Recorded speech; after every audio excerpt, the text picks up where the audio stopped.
Bismillahirrahmanirrahim. Assalamu alaikum students. I hope you all will be fine in your homes.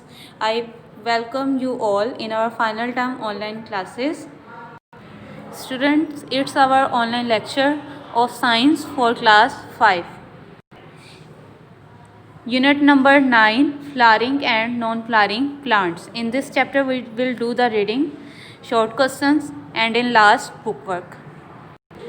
Open your book, page number 46.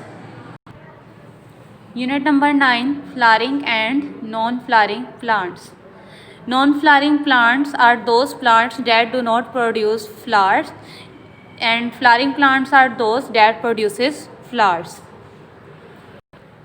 The first part of a flower is seed.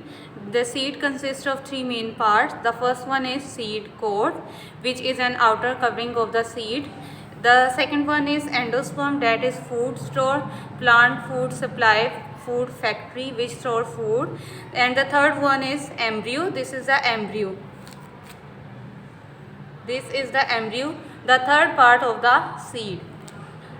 The second part in flowers is monocot and dicot. A plant may be mono or dicot. Monocot plants are those which have one cotyledon, and dicot are those which have two cotyledons in their seeds. Here are some parts of a plant. The first one is seed, second stem, third leaf, fourth flower, and fifth one is roots.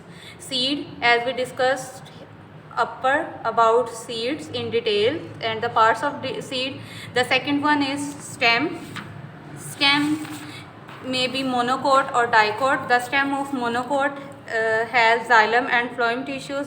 In monocot, the xylem and phloems are scattered throughout the stem of a monocot plant, and the xylem and phloem of monocots are very organized in the stem of a dicot plant like a ring.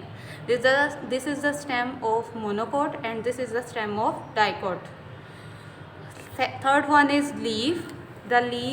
These leaves have net-like veins and these leaves have parallel-like veins. The fourth part of a plant is flower. The monocot flowers are usually in multiples of 3, more than 3 means. The monocot flowers are more than 3 and the dicot plants are usually in sets of 4 or 5, means monocots have more than 3 petals in their flowers and dicots have only 4 to 5 petals.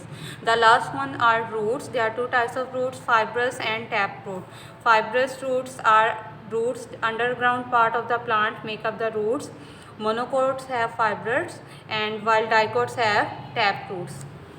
So students, here we discuss in detail about flowering and non-flowering plants and their structure and parts. Okay, let's start the last short question of this chapter.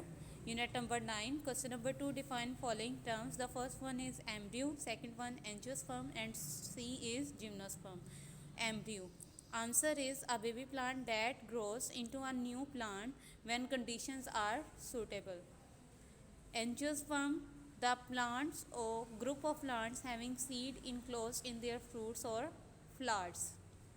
Gymnosperm, the answer is the group of plants having naked seeds, which means that their seeds are not enclosed in their fruits or flowers. This is the last short question of unit number 9. I hope you have understood my lecture well. Stay home, stay safe. Allah Hafiz.